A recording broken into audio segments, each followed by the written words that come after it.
Indian సినిమాలో గొప్ప దర్శకుల ప్రస్తావన వస్తే ఖచ్చితంగా మాట్లాడుకునే పేరు ఎస్ శంకర్. తమిళ సినిమా రంగంలో తన ప్రస్థానాన్ని ప్రారంభించి తెలుగు, హిందీ భాషల్లో తన సినిమాలను విడుదల చేసి ఇండియన్ సినిమా రంగంలో తన పేరు సుస్థిరం చేసుకున్న డైరెక్టర్ శంకర్. 1993లో వచ్చిన జెంటిల్మ్యాన్ నుంచి 2010లో వచ్చిన రోబో వరకు శంకర్ గారి సినిమాలు దేనికదే ప్రత్యేకం. 100 కోట్ల రూపాయల ఖర్చుతో సినిమాలు తీస్తూ 100 కోట్ల రూపాయల కలెక్షన్లు రాబడుతూ భారతీయ సినిమాకు భారీతనాన్ని జోడించి సినిమా దర్శకత్వ హద్దులను చెరిపివేసిన వ్యక్తి శంకర్ గారు. శంకర్ గారి సినిమాలకు ఒకానొక సమయంలో విపరీతమైన క్రేజ్ ఉండేది. శంకర్ గారి దర్శకత్వం నుంచి సినిమా వస్తుంది అంటే ఖచ్చితంగా హిట్ అవుతుంది అనే నమ్మకంతో ఇండస్ట్రీ ఉండేది. కానీ శంకర్ గారు దర్శకుడిగా సరైన హిట్ అందుకొని ఇప్పుడు 14 సంవత్సరాలు దాటింది. స్నేహితుడు, రోబో 2.0, భారతీయుడు 2, ఇప్పుడు గేమ్ చేంజర్, ఇలా సినిమాలన్నీ శంకర్ గారి స్థాయికి తగినట్టుగా లేవు అనేది ఒప్పుకొని తీరాల్సిన అంశం. 2010లో వచ్చిన రోబో తర్వాత శంకర్ గారు మరో భారీ హిట్ ని తన ఖాతాలో వేసుకోలేకపోయారు. కాబట్టి అసలు శంకర్ గారు డైరెక్టర్ గా ఎలాంటి హిట్స్ అందుకున్నారు, శంకర్ గారి సినిమాకి ఎందుకింత క్రేజ్ ఉంటుంది, ఇండస్ట్రీకి భారీ విజయాలను అందించిన శంకర్ గారు ఎందుకని సరైన హిట్ లేక ఇప్పుడు ఇబ్బందులు పడాల్సి వస్తుంది, అసలు శంకర్ గారి డౌన్ ఫాల్ కి కారణాలేంటి, ఇలాంటి అన్ని విషయాల్ని ఈ వీడియోలో క్లియర్ గా చూద్దాం. అండ్ శంకర్ గారి మూవీలో మీకు నచ్చిన మీ ఫేవరెట్ మూవీ ఏమిటి తప్పకుండా కామెంట్ చేయండి. అండ్ ఇలాంటి మరిన్ని ఇన్ఫర్మేటివ్ వీడియోస్ ని మీ కొరకు తెచ్చేందుకు మీ సపోర్ట్ గా ఈ వీడియోకి జస్ట్ లైక్ చేయండి చాలు.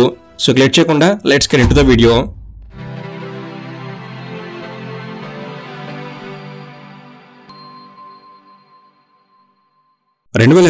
జూలై 12న శంకర్ గారి దర్శకత్వంలో కమల్ హాసన్ గారు, సిద్ధార్థ్, ఎస్జే సూర్య, రకుల్ ప్రీత్ సింగ్ వంటి నటులతో భారీ అంచనాల మధ్య తెలుగు, తమిళ్లో భారతీయుడు 2 రిలీజ్ అయింది. 1996లో వచ్చిన సూపర్ హిట్ మూవీ భారతీయుడికి సీక్వెల్ కావడంతో ఈ సినిమా ప్రేక్షకుల్లో అంచనాలను పెంచింది.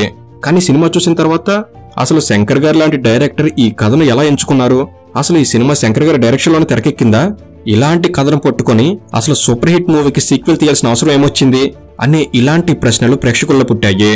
ఇక భారతీయుడు 3 కూడా ఉంది కాబట్టి ఇప్పుడే ఈ సినిమా మీద ఒక అంచనాకు రాలేం అనేవారు ఉన్నారు. కానీ ఏది ఏమైనా శంకర్ గారు తన స్థాయికి తగ్గ సినిమా ఇవ్వలేదు అనేది వాస్తవం. అసలు శంకర్ గారి స్థాయి అని పదే పదే అనుకుంటున్నాం కాబట్టి శంకర్ గారి స్థాయి ఎలాంటిదో ఒకసారి చూస్తే 1993లో శంకర్ గారు డైరెక్టర్ గా మొదటి సినిమా విడుదల చేశారు. అర్జున్ ని హీరోగా తీసుకుని జెంటిల్మెన్ సినిమా తీశారు. యాక్షన్ ఎంటర్టైనర్ గా వచ్చిన ఈ సినిమా భారీ విజయాన్ని అందుకుంది. అలా మొదటి సినిమాతోనే మంచి హిట్ కొట్టారు శంకర్ గారు. ఇక 1994లో ప్రభుదేవ హీరోగా వచ్చిన ప్రేమికుడు కూడా మంచి విజయాన్ని అందుకుంది. ప్రేమికుడు సినిమా తమిళ, తెలుగు 2 భాషల్లో విడుదలైంది. ప్రభుదేవ అప్పటికి అంత పేరున్న నటుడు కాదు, అయినా ఆ సినిమా మాత్రం సూపర్ హిట్ అయింది. ఇక 1996లో కమల్ హాసన్ హీరోగా వచ్చిన భారతీయుడు శంకర్ గారి 3వ సినిమా. భారతీయుడు సినిమా చూసిన తర్వాత అందరూ ఆశ్చర్యంతో ముక్కును వేలేసుకున్నారు. భారతీయుడు సినిమాలో శంకర్ గారి కథ, కథనం, దర్శకత్వం గురించి ఎంత చెప్పుకున్నా తక్కువే. లంచం అనే సామాజిక సమస్య మీద పోరాడే అత్యంత నిజాయితీ పరుడుగా కమల్ హాసన్ ని శంకర్ గారు చూపించిన తీరు అసామాన్యం అనే చెప్పాలి. ఇక 1998లో శంకర్ గారి డైరెక్షన్ లో వచ్చిన జీన్స్ అప్పట్లో 20 కోట్ల రూపాయల బడ్జెట్ తో తెరకెక్కింది. 1998లో ఒక సినిమా కోసం 20 కోట్లు ఖర్చు చేయడం అదే తొలిసారి. ప్రశాంత్, ఐశ్వర్య రాయ్ ప్రధాన పాత్రలో నటించిన రొమాంటిక్ కామెడీ అప్పట్లో యువతను విపరీతంగా ఆకట్టుకుంది. ముఖ్యంగా జీన్స్ సినిమా పాటలు ఇప్పటికీ చాలా మందికి ఆల్ టైమ్ ఫేవరెట్. ఇక 1999లో శంకర్ డైరెక్షన్ లో అర్జున్, మనీషా కొయిరాలా హీరో హీరోయిన్లుగా వచ్చిన పొలిటికల్ యాక్షన్ మూవీ ఒకే ఒక్కడు. ఇది బ్లాక్ బాస్టర్ హిట్ అయింది. ఒక మామూలు జర్నలిస్ట్ ఒకరోజు ముఖ్యమంత్రి కావడం లాంటి ఇంట్రెస్టింగ్ పాయింట్ తో సినిమా తీసి శంకర్ గారు తన విజయాల పరంపరను కొనసాగించారు. ఇక 2001లో శంకర్ గారు బాలీవుడ్ లోకి ఎంట్రీ ఇచ్చారు. ఒకే ఒక్కడు మూవీని అనిల్ కపూర్ తో హిందీలోకి రీమేక్ చేశారు. 2003లో సిద్ధార్థ్, భరత్, తమన్, జెనీలా లాంటి యంగ్ యాక్టర్స్ తో బాయ్స్ అనే యూత్ఫుల్ మూవీ తీసి కేవలం శంకర్ గారి లెగసీతోనే ఆడియన్స్ ని థియేటర్కి రప్పించారు. ఇక 2005లో శంకర్ గారు చేసిన అతిపెద్ద ప్రయోగానికి మొత్తం ఇండియన్ సినిమా మొత్తం ముక్కును వేలేసుకుంది. అదే విక్రమ్ గారు మల్టిపుల్ పర్సనాలిటీ డిసార్డర్ ఉన్న వ్యక్తిగా త్రిబుల్ రోల్లో నటించిన సైకలాజికల్ థ్రిల్లర్ అపరిచితుడు. అపరిచితుడు సినిమాతో శంకర్ గారు మొత్తం cinema story, screenplay, direction ఈ మూడింటిని మరో స్థాయికి తీసుకెళ్లారు. Aparichitudu cinema concept never before ever after అన్నట్టుగా ఉంటుంది. ఇక 2007లో శంకర్ గారు రజనీకాంత్ గారితో హీరోగా తీసిన శివాజీ కూడా సూపర్ హిట్ అయింది. 60 కోట్ల రూపాయల బడ్జెట్ తో తీసిన శివాజీ 160 కోట్ల రూపాయలు వసూలు చేసింది. ఇక 2010లో వచ్చిన భారీ బడ్జెట్ సినిమా రోబో. రజనీకాంత్ గారు హీరోగా, ఐశ్వర్య రాయ్ హీరోయిన్ గా ఒక రోబో అనే సినిమా తీశారు శంకర్ గారు. 150 కోట్ల రూపాయల బడ్జెట్తో రోబో సినిమా తెరకెక్కింది. ఒక యంత్రానికి ప్రేమ కలిగితే ఎలా ఉంటుంది అనే కాన్సెప్ట్తో వచ్చిన రోబో ఇండియన్ సినిమా హద్దుల్ని పూర్తిగా చెరిపివేసింది. డైరెక్షన్, విజువల్స్, విఎఫ్ఎక్స్ పరంగా శంకర్ గారి మార్క్ ఎలా ఉంటుందో మరోసారి ప్రపంచానికి పరిచయం అయ్యేలా చేసిన సినిమా రోబో. రోబో సినిమా చూస్తున్నంతసేపు హాలీవుడ్ సినిమా చూస్తున్నామా అనే ట్రాన్స్ లోకి ఆడియన్స్ వెళ్లారు. ఇప్పుడు 2025లో రోబో చూస్తే అలా అనిపించకపోవచ్చు, కానీ 2010లో 15 సంవత్సరాల క్రితం రోబో చూసిన వారి ఫీలింగ్ మాత్రం అదే. దాంతో రోబో 2010లోనే 250 కోట్ల రూపాయలు వసూలు చేసి అప్పట్లో ఇండియన్ సినిమా హిస్టరీలో అతిపెద్ద హిట్గా నిలిచింది. ఇలా 1993లో మొదలైన ప్రస్థానంలో శంకర్ గారు 2010 వరకు మొత్తం 10 సినిమాలు డైరెక్ట్ చేశారు. ఈ 10 సినిమాలు దేనికదే ప్రత్యేకం.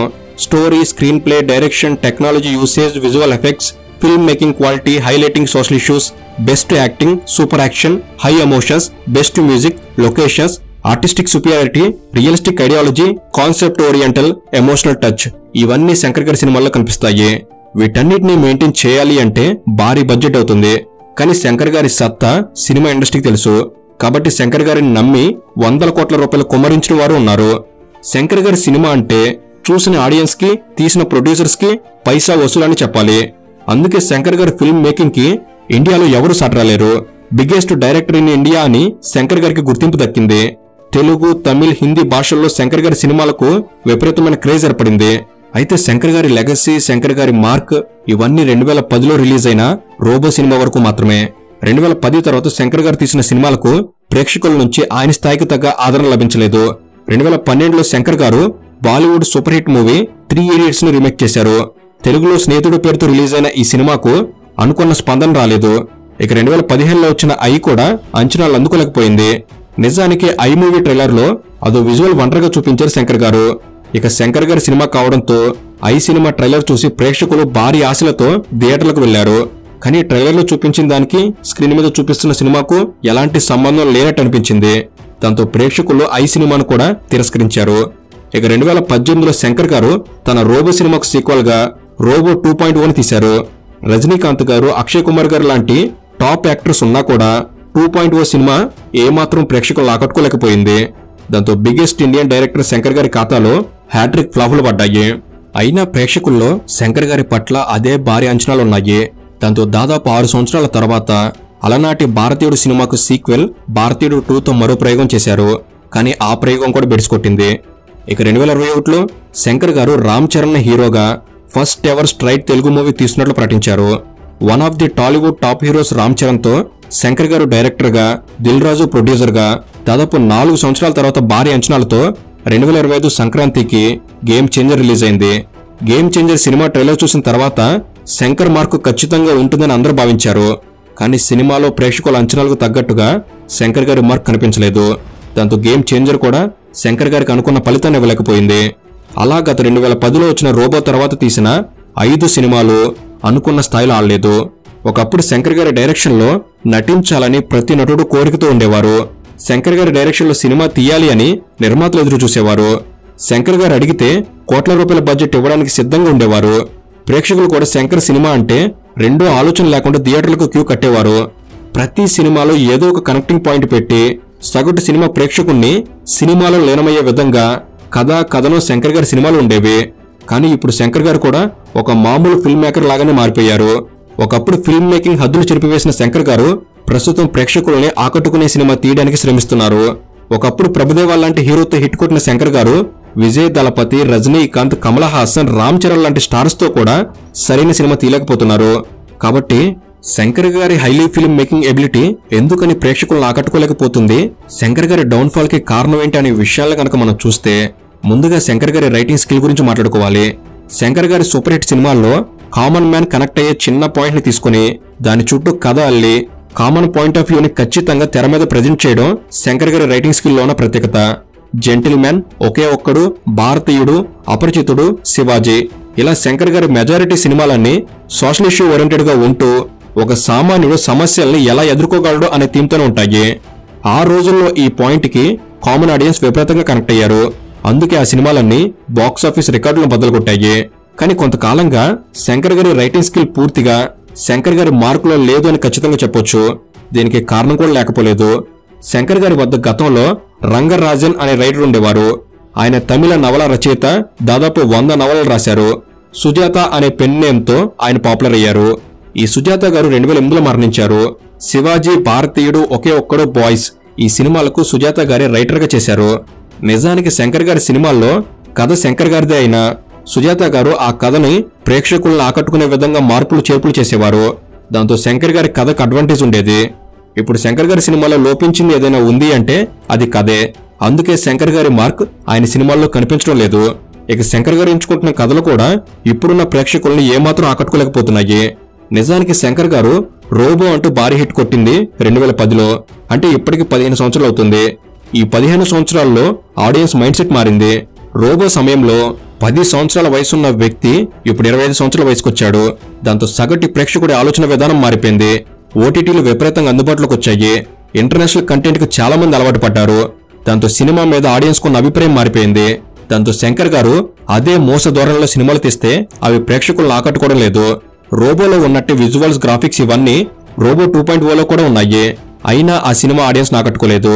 ఇక 1996లో వచ్చిన భారతీయుడికి అదే కరప్షన్ అనే పాయింట్ తో సీక్వెల్ తెస్తే జనాలు ఏమాత్రం పట్టించుకోలేదు. ఇక శంకర్ సినిమా అంటేనే విజువల్ వండర్ అనే పేరుంది. అద్భుతమైన విజువల్స్ ఉపయోగించినా కూడా ఈ సినిమా ఆకట్టుకోలేకపోయింది. ఇక గతంలో పొలిటికల్ డ్రామా కాన్సెప్ట్ తో ఒకే ఒక్కడు తీస్తే విపరీతమైన ఆదరణ వచ్చింది. కానీ ఇదే పొలిటికల్ డ్రామాతో గేమ్ చేంజర్ సినిమా తీస్తే మాత్రం ఆకట్టుకోలేకపోయింది. ఒకే ఒక్కడు గేమ్ చేంజర్ రెండు దేనికది వేరువేరు కథతో ఉంటాయన్న విషయాన్ని ఒప్పుకోవాల్సిందే. ఇంకా గేమ్ చేంజర్ లో పొలిటికల్ డ్రామాకి యాక్షన్ కూడా తోడైంది. అయినా ఆ సినిమాలో శంకర్ గారి మార్క్ మిస్ అయినట్టు అనిపించింది. నిజానికి గేమ్ చేంజర్ సినిమా శంకర్ గారి నుంచి కాకుండా వేరే డైరెక్టర్స్ నుంచి వచ్చి ఉంటే రిజల్ట్ వేరేగా ఉండేది. ఎందుకంటే శంకర్ గారి సినిమాలో ఉండే highly valuable content, realistic characterization, common man connecting point ఇవన్నీ గేమ్ చేంజర్ లో మిస్ అయినట్టు కనిపించాయి. నిజానికి శంకర్ గారి సినిమా చూస్తున్నప్పుడు సినిమా ప్రేక్షకుడు తనను తాను ఆ సినిమా హీరోగా ఊహించుకుంటూ ఉంటాడు. గతంలో శంకర్ గారి సినిమా హీరో క్యారెక్టరైజేషన్ అలానే ఉండేది. కానీ భారతీయుడు 2 గేమ్ చేంజర్ లో ఈ పాయింట్ కూడా మిస్ అయింది. ఇక శంకర్ గారి సినిమాల్లో మ్యూజిక్ కి విపరీతమైన స్కోప్ ఉండేది. భారతీయుడు, జీన్స్, జెంటిల్మెన్, అపరిచితుడు, ప్రేమికుడు, శివాజీ, రోబో ఈ సినిమాల్లో పాటలకు ఇప్పటికీ సపరేట్ ఫ్యాన్ బేస్ ఉంది. లిరిక్స్, మ్యూజిక్, కొరియోగ్రఫీ, లొకేషన్స్ ఇవన్నీ శంకర్ గారి సినిమాల్లో పాటల్ని ఆల్ టైమ్ ఫేవరెట్ చేసేవి. ఈ మధ్య వచ్చిన శంకర్ గారి సినిమా పాటలు కనీసం ఆకట్టుకోలేకపోతున్నాయి. స్నేహితుడు, ఈ సినిమాల్లో పాటలు కాస్త బాగానే ఉంటాయి. కానీ భారతీయుడు 2 గేమ్ చేంజర్ లాంటి సినిమాల్లో పాటలు మాత్రం ఏమాత్రం శంకర్ గారి మార్కును అందుకోలేదు. తాత వచ్చాడు ఎరగదీసిపోతాడు, జరగండి జరగండి జరగండి, జాబిలమ్మ జాకెట్ వేసుకొచ్చానండి ఇలాంటి లిరిక్స్ శంకర్ గారి సినిమాల్లో చూడడాన్ని శంకర్ గారి పాటల విలువ తెలిసిన వారు నమ్మలేకపోతున్నారు. కాబట్టి మ్యూజికల్ గా కూడా శంకర్ గారి సినిమా మీద అంచనాలుంటాయి. మ్యూజిక్ పరంగా కూడా శంకర్ గారు ఆకట్టుకోలేకపోవడం వల్ల కూడా సినిమా రిజల్ట్ ఎఫెక్ట్ అవుతుంది. ఇక శంకర్ గారి మార్కు తగ్గడానికి మరో కారణం శంకర్ గారి సమయంలో కూడా గొప్ప గొప్ప డైరెక్టర్లు ఉన్నారు. కానీ వారంతా ఒకే భాషలో సినిమాలు తీసేవారు. తమిళ్, తెలుగు, హిందీ ఇలా మల్టీ లాంగ్వేజ్ లో క్రేజ్ ఉన్నవారు అప్పట్లో శంకర్ గారు మాత్రమే. కానీ ఈ మధ్య ప్రశాంత్ నీల్, రాజమౌళి లాంటి డైరెక్టర్లు భాషతో సంబంధం లేకుండా క్రేజ్ సంపాదించుకున్నారు. కాబట్టి శంకర్ గారికి పోటీ కూడా పెరిగింది. ప్రశాంత్ నీల్, రాజమౌళి లాంటి వారి నుంచి వచ్చే సినిమాలకు అలవాటు పడ్డ ప్రేక్షకులు శంకర్ గారి మోసధోరణి సినిమాలను ఇష్టపడడం లేదు. ఇక శంకర్ గారి సినిమాలు వరుస ఫ్లాపులు అవుతున్నా కూడా ప్రేక్షకుల్లో శంకర్ గారి పట్ల భారీ అంచనాలు అలానే ఉన్నాయి. శంకర్ గారు ఒక మామూలు సినిమా తీసినా ప్రేక్షకుల విపరీతమైన అంచనాలతో సినిమా చూడడం వల్ల మంచి సినిమా కూడా అంచనాలు అందుకోలేకపోతుంది. గేమ్ చేంజర్ సినిమాల విషయంలో ఇదే జరిగింది అనే అభిప్రాయం కూడా ఉంది. అయితే ఈ మధ్య శంకర్ గారి సినిమాలు విజయం సాధించలేకపోయినా నిర్మాణ పరంగా మాత్రం ప్రతి ఫ్రేమ్ లో శంకర్ గారి మార్క్ కనిపిస్తుంది. సినిమాలో భారీతనం ఉంటుంది. కాబట్టి డైరెక్షన్ పరంగా శంకర్ గారు తన బెస్ట్ ఇస్తూనే ఉన్నారు. కానీ సరైన కథ సిద్ధం చేయడంలో మాత్రం ఫెయిల్ అవుతున్నారు. కాబట్టి ఇప్పుడు శంకర్ గారికి ఉన్న పోటీని తట్టుకుని ఆయన సినిమా మీద ఉండే భారీ అంచనాలను అందుకుంటూ ప్రేక్షకుల మైండ్ సెట్ ని అర్థం చేసుకుని ఆయన స్థాయికి తగ్గ సినిమా తీస్తే ఆదరించడానికి ప్రేక్షకులు సిద్ధంగా ఉన్నారు. అదే జరిగితే బాక్సాఫీస్ రికార్డులు బద్దలు కావడం ఖాయం. కాబట్టి శంకర్ గారి మార్కుతో మరో భారీ సినిమా రావాలని, బిగ్గెస్ట్ డైరెక్టర్ ఇన్ ఇండియా అనే ట్యాగ్ లైన్ కి శంకర్ గారు న్యాయం చేయాలని మనందరూ కోరుకుందాం. సో ఇది ఫ్రెండ్స్. అండ్ శంకర్ గారి మూవీల్లో మీకు నచ్చిన మూవీ ఏమిటి తప్పకుండా కామెంట్ చేయండి. అండ్ ఇలాంటి మరిన్నో ఇన్ఫర్మేటివ్ వీడియోస్ అనేవి ఇక నుంచి వెంటనే రాబోతున్నాయి. అవన్నీ మీ వరకు చేరేందుకు తప్పకుండా మన తెలుగు నాలెడ్జ్ సబ్స్క్రైబ్ చేసుకుని బెల్ ని ఆల్ లో ఉంచండి. Thank you for watching. Have a good day.